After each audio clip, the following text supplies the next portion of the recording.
Salut tout le monde, c'est Cynthia. J'espère que vous allez bien. Premièrement, excusez mon retard. Je me suis accordé une pause en fin de semaine. Je me suis fait une petite vacance à Montréal, donc j'avais pas de facilité pour le Wi-Fi. Et puis en même temps, je me suis dit que je méritais une petite pause. Donc j'ai pris un week-end au complet. Alors aujourd'hui, on est le 2 juin ou 3 juin? 2 juin. 2014. Et pour ceux qui ne me connaissent pas, mon plus haut poids enregistré au début de mon parcours de perte de poids en décembre 2012 était de 280 livres. Le jour de ma chirurgie, la sleeve gastrectomie, le 23 août 2013, j'étais à 238. Et aujourd'hui, je peux pas vous le dire parce que j'étais pas chez moi en fin de semaine, je n'ai pas pu me peser. Par contre, je me suis pesée à mon retour cet après-midi vers 16 heures. Mais normalement, moi, je me pèse le matin à jeun, tout nu. Donc, je me suis pesée à 16 heures cet après-midi. Évidemment, j'avais mangé, j'étais tout habillée. Et j'étais à 167, ce qui est exactement le poids de la semaine passée. Donc, je soupçonne d'avoir peut-être perdu une livre ou une demi-livre, je sais pas. Je vais le savoir demain matin, en fait. Donc, vous allez le savoir à ma prochaine mise à jour à la fin de la semaine, à moins que j'ai le temps d'en faire une autre, là, mais on verra. Donc, ça me fait un total qui est resté la même chose, un total de 113 livres perdus depuis le début de mon parcours et 71 livres depuis ma chirurgie. On va dire que je suis encore à la même chose que la semaine passée. Comme ça, on sera pas déçus. Voilà. Fait que c'est ça, en fin de semaine, j'étais vraiment fatiguée. Écoute, les 2 premiers mois de travail, j'ai tellement travaillé avec le déménagement, le changement de situation, le départ de ma fille, le changement de ville, peinturer mon appart, beaucoup d'heures de travail. Je me suis rendu compte la semaine passée que j'étais complètement brûlée, fatiguée. Et puis je mettais des photos sur Facebook d'ailleurs, j'étais encore un petit peu cernée. Les gens me disaient ouh, fais attention, t'as l'air fatiguée. Donc j'ai pas pris ça à la légère. Puis je le sentais aussi, là, je sentais moi qui ai de l'énergie à revendre, là, je sentais vraiment que mon niveau d'énergie était à son plus bas. J'étais un peu découragée par rapport à ce contrat-là que j'ai pris, qui devait être de 32 heures par semaine. Normalement, tu prends un poste à 32 heures par semaine, tu t'attends à ce que la charge de travail soit proportionnelle, et ce n'est pas le cas. En tout cas, pas pour l'instant. Et puis moi, j'ai quitté le monde des médias et du magazine et de la publicité pour arrêter d'avoir des jobs de presse citron, que j'appelle. Et là, je me retrouve encore dans une job de presse citron, qui est encore pire que les autres, parce que quand je travaillais dans les médias, j'avais une équipe derrière moi, et là, je fais tout. Je suis réceptionniste, secrétaire, commis de bureau, commis à facturation, au compte payable, au compte recevable, au commandite, financement, publicité, communication, animation, logistique. Je fais tout. Service à clientèle. Mais je dois gérer l'ensemble des opérations, donc j'ai aucune idée comment ils en sont arrivés à calculer que c'était un poste de 32 heures par semaine, mais c'est ridicule. Je fais à peu près le travail de 5 personnes en ce moment, et puis je pense que ça fait partie de mon karma, ça fait partie des apprentissages que j'ai à faire parce qu'au cours de la dernière année, j'ai travaillé beaucoup sur moi et j'ai beaucoup réfléchi sur premièrement pourquoi je suis devenue obèse, qu'est-ce qui a fait que je me suis rendue à 280 livres. Ça a été une grosse remise en question dans tous les niveaux de ma vie. Et j'ai pris conscience du fait que moi, dans le travail, je me donne sans compter, souvent à des salaires insuffisants. Et je suis pas capable de dire non. Et ça finit toujours que je me ramasse justement avec du travail pour 3 4 personnes. Puis je le fais, puis j'accomplis. Je fais des heures supplémentaires qui sont pas payées. Donc c'est du bénévolat. Et puis j'ai jamais un merci. Et puis souvent les gens ne m'apprécient pas dans mon travail, alors que on dirait que plus je me donne, plus c'est pris pour acquis. Et puis là, je me ramasse encore dans la même situation. Alors je me dis, je pense que c'est un karma. Dans le fond, j'ai quelque chose à apprendre de ça. Et je pense que la vie m'envoie un test justement pour me mettre au défi, dans le fond, les décisions que j'ai prises pour moi. J'ai décidé de m'aimer assez pour me choisir, pas seulement pour perdre du poids, mais pour me faire respecter en général. Pas de devenir méchante, pas de devenir pas fine, juste me faire respecter, exiger le respect. Donc là, je suis confrontée à une situation où je vais devoir parler de la situation au travail et je vais devoir expliquer que ça ne me convient pas. Ça ne me convient pas du tout. Je suis malheureuse depuis quelques semaines parce que je suis en train de prendre conscience. Pas que le travail est pas le fun, pas que c'est pas intéressant, pas que j'ai pas envie de faire ça, mais j'ai pas envie de tout porter sur mes épaules. J'ai fait ça toute ma vie, je veux que ça cesse. Donc, voilà, je suis confrontée à une situation. Et puis, ça me ramène toujours, en fait, il arrive rien pour rien. Cette situation-là, parce que moi, j'ai pris ce poste-là, justement parce que c'était seulement 32 heures par semaine, en me disant, ben c'est le fun, je vais avoir au moins une journée par semaine, je vais me concentrer sur mon projet, je vais continuer de faire avancer mon projet, parce que c'est ça que je veux faire dans la vie. Donc, je me suis dit, même si ça prend 1 an, 2 ans, avant d'être capable de vivre de mon entreprise à moi, ben au moins, j'aurai ce poste-là qui est intéressant. C'est multidisciplinaire, je vais faire plein de choses, puis je vais rencontrer plein de monde, ça va me permettre de me faire un réseau de contacts ici à Rimouski. Mais là, je suis devant le fait accompli où ça correspond pas du tout parce que j'ai plus le temps de me concentrer sur mon projet. Donc, il va falloir que je prenne des décisions, mais du moins, il va falloir au moins, contrairement à d'habitude où je fermerais ma boîte, comme on dit, et que je continuerais à me donner là, comme ça, là, gratos, pour des peanuts. Puis c'est ça, en plus, j'ai la moitié du salaire de ce que j'avais à Montréal. Puis je travaille encore plus. Donc, il y a quelque chose qui marche pas là-dedans. Je suis pas venue ici chercher une qualité de vie pour me ramasser encore responsable de tout. Et puis le jour où il y a quelque chose qui va pas aller à leur goût parce que j'en fais trop, ben là, ça va me tomber sur la tête. Je veux plus jamais que ça m'arrive. Donc, il faut que je réagisse cette semaine. Dans les prochains jours, c'est ça. Je sais pas encore de quelle façon je vais procéder parce que je suis toute seule. Alors, je suis la seule employée. C'est un organisme à but non lucratif qui est géré par un conseil d'administration. Donc, je sais pas si je vais m'adresser au président seulement ou si je vais carrément écrire à tout le CA. Si vous avez des suggestions, vous êtes la bienvenue. Mais c'est ça, il va falloir que je mette mon pied à terre. Puis c'est ça, j'avais besoin de partir à Montréal pour décrocher parce que je pense juste au travail, ça m'empêche de dormir. Je commence à avoir beaucoup d'anxiété par rapport à tout ce que j'ai à faire au travail parce que c'est trop. Puis à un moment donné, tu te dis, attends une minute, là. Normalement, je me serais même pas rendu compte, là. Je me serais donné, puis je me serais dit, OK, il faut que je le fasse, je vais le faire. Mais c'est fini ce temps-là. Maintenant, j'ai décidé que c'est ça. Il y a des choses que j'accepterai plus et de travailler les heures de fou pas payées, ça en fait partie. Donc, il va falloir que je règle ça très vite. Et puis, c'est ça. Donc, en fin de semaine, je me suis payée une petite... Ben, payée. Je me suis permis une petite vacance qui m'a pas coûté grand-chose. En fait, qui m'a rien coûté du tout. Je suis partie jeudi soir à Montréal. Je suis revenue aujourd'hui. J'avais besoin, de retrouver une température normale pour la saison. Ici, à Rimouski, on m'avait parlé qu'il y avait des hivers interminables. On m'avait parlé que les hivers étaient très durs, mais on a omis de me dire qu'il n'y a pas d'été. Donc, il pleut. Tu vois, aujourd'hui, j'ai quitté Montréal ce matin. Il faisait gros soleil, il faisait chaud. Tout le monde est en petite camisole. J'arrive ici, il fait 16 degrés, il pleut, c'est gris, il fait froid. Le fond d'air marin est là. Donc... ça finit plus. Donc, je suis en train de me demander si je vais vivre un été un jour, mais ça aussi, ça me fait beaucoup remettre mon choix en question. Je suis allée à Montréal, puis j'avais pas envie de revenir, donc ça, c'est pas bon signe. Mais je pense que c'est l'ensemble de tout ça, là, le climat. Ici, je connais pas personne, j'ai pas de réseau. J'ai pas pu encore faire de la musique, ça me manque, je pratique la basse chez moi, mais le réseau, la percussion, avoir des partenaires de musique et tout ça, ça m'a manqué. Puis en fait, cette semaine, j'ai joué et ça m'a rappelé à quel point c'était important dans ma vie, je le sais déjà, mais de jouer avec d'autres personnes qui savent jouer, pas juste des élèves. C'est très important pour moi et puis c'est ça. Donc, en fait, je suis en train de me rendre compte que j'avais hâte de quitter Montréal, mais en même temps, il y avait des choses de Montréal que j'avais pas envie de quitter, qui m'inquiétaient un peu. Ça m'inquiétait un peu de partir à cause de ça, dont la musique et le climat. Et effectivement, c'est deux choses en ce moment qui me rentrent dedans un peu. Et puis bon, je m'attendais pas que le travail, ça allait se passer comme ça. Donc, à suivre. En ce moment, si c'était moi, j'aimerais mieux être à Montréal. Mais bon, je me dis, il faut que je me donne un temps d'adaptation aussi.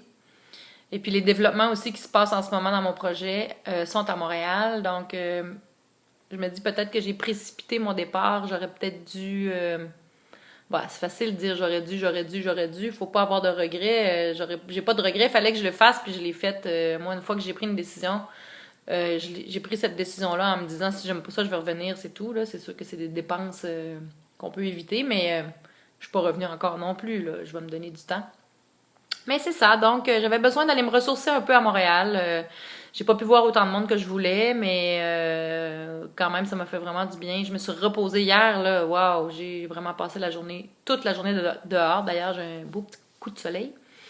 Et ça m'a vraiment fait du bien de me ressourcer un peu, de décrocher, de penser à d'autres choses que le travail. Et j'ai fait quelque chose que j'ai jamais fait depuis le début de mon parcours. J'ai aussi décroché. Je veux pas dire du régime, là, mais tu sais, moi, je suis quelqu'un qui est tellement discipliné dans mon alimentation. Je fais pas beaucoup de compromis. Bon, de temps en temps, je me gâte, mais tu sais, rien de bien important. Puis tu sais, le pain, je suis plus capable d'en manger, mais je veux pas en manger. Mais bref, en fin de semaine, j'ai décroché de tout. Presque. Parce que j'ai pas été capable de rien rentrer dans... Parce que je rentre tout ce que je mange dans MyFitnessPal.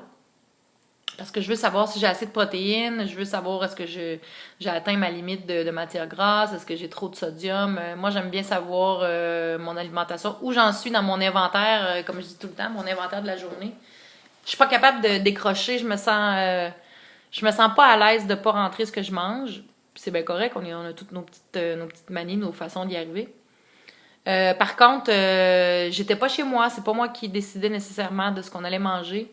Donc, je me suis acclimatée, j'ai pas fait ma capricieuse, j'ai pas commencé à dire non, je peux pas manger ça, non, je peux pas manger ça. Je me suis dit, je vais manger ce qu'on me présente, à moins que ce soit genre des bagels, Saint-Viateur bagels, que je peux carrément pas digérer, là, ça ressort. Mais sinon, je me suis dit, je vais essayer de m'accommoder de ce qu'on va me servir, de rester raisonnable. Il y a des choses que j'aurais pas mangées, comme des frites, j'en veux pas, je veux pas commencer à manger ça. Les aliments qui sont dangereux pour moi, je veux pas y toucher. Mais je vous dirais qu'en fin de semaine, j'ai mangé une pointe de pizza. Pas de la grosse pizza, de la pizza congelée, quand même pas trop grasse, là, à la mozzarella et sauce tomate. Donc j'ai mangé une petite pointe de pizza. D'ailleurs, une petite pointe de pizza à croûte extra mince, comme j'ai mangé en fin de semaine. J'ai du mal à la terminer parce que c'est une pâte quand même assez consistante, la pâte à pizza. Puis il faut que je mange vraiment lentement, sinon ça descend pas bien. Donc j'ai mangé du steak avec un petit bout de pain à l'ail, mais ça, là, wouh! Reflux gastrique, je pensais que j'allais mourir et puis j'avais oublié mes médicaments. Mon Prévacid pour le reflux gastrique. Donc disons qu'hier soir, j'ai bu beaucoup d'eau et de thé pour essayer de faire passer les brûlures d'estomac. Donc, steak avec du pain à l'ail. Le pain à l'ail, non. Je pense que je vais m'abstenir. Et puis, on dirait que maintenant, j'ai de la difficulté avec qu'est-ce qui est trop gras, qu'est-ce qui est trop huileux. Non, pas seulement parce que ça me donne des brûlements d'estomac, mais on dirait que quand je sens l'huile qui sort de la nourriture, tu sais, comme le pain à l'ail, tu croques là-dedans, puis tu sens vraiment le gras qui sort, ça m'écoeure. Donc, j'aime beaucoup le goût du pain à l'ail, mais le côté huileux, graisseux, là, j'ai pas du tout aimé ça. Autant j'aimais ça avant, autant maintenant, non. Donc, je ne mangerai plus de pain à l'ail pour un petit bout. J'ai mangé, ça par exemple, ça a un petit peu trop bien rentré à mon goût parce que les pains, c'est quelque chose que je mange presque jamais. Pour une raison, ben en fait, ok, je vais finir ce que j'ai à dire puis je vais le dire après. En fin de semaine, j'ai mangé du pain de ciabatta frais qui sortait du four aux olives avec de l'humus. Et puis, j'ai été surprise, mais pas agréablement, de la quantité que j'ai été capable de manger. On dirait que tout ce qui est pain et craquelin, là j'arrive à pourquoi je veux pas en manger. Tout ce qui est pain et craquelin, on dirait que j'arrive à manger plus de ça que n'importe quoi d'autre. Si je mange des craquelins, je vais être capable de manger la quantité qui équivaut à une portion sur la boîte, alors que je vais manger de la viande ou n'importe quoi d'autre, même un yogourt, puis je vais pas être capable d'en manger autant. Donc, ça me fait peur parce que c'est facile de dépasser la limite. Et puis, deuxièmement, on dirait que quand je mange tout ce qui est farine raffinée surtout, farine, tu sais, toutes les farines industrielles, tout ce qui est produit transformé industriellement, qui sont dans la famille des pains, des céréales, des craquelins et tout ça, Je sais pas. Je sais pas. Je peux pas l'expliquer. Est-ce qu'il y a une explication scientifique? J'en ai aucune idée. Mais quand je mange ça, je deviens gourmande.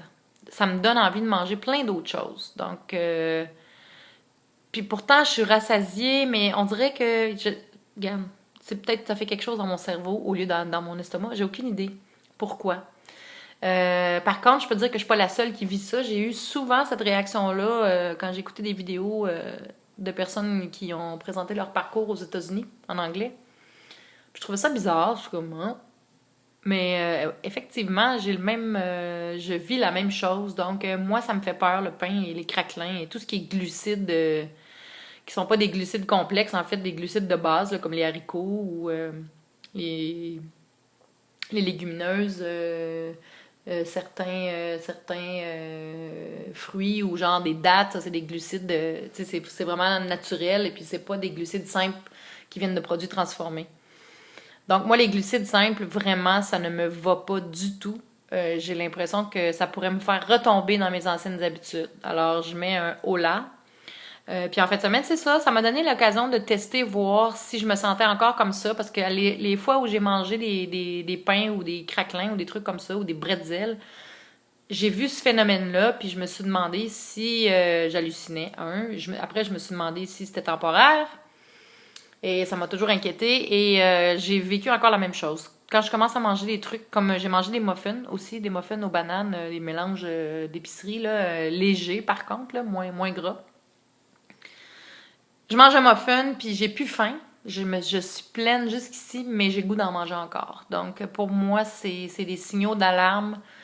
Attention. Donc, ça peut vous servir. Peut-être que vous allez vivre la même chose. Moi, ça fait tellement longtemps que je contrôle tout que dès que je fais un petit changement à mon alimentation, je vois tout de suite l'effet de l'aliment que j'intègre. Ce qui est excellent parce que ça me permet de comprendre comment je fonctionne finalement.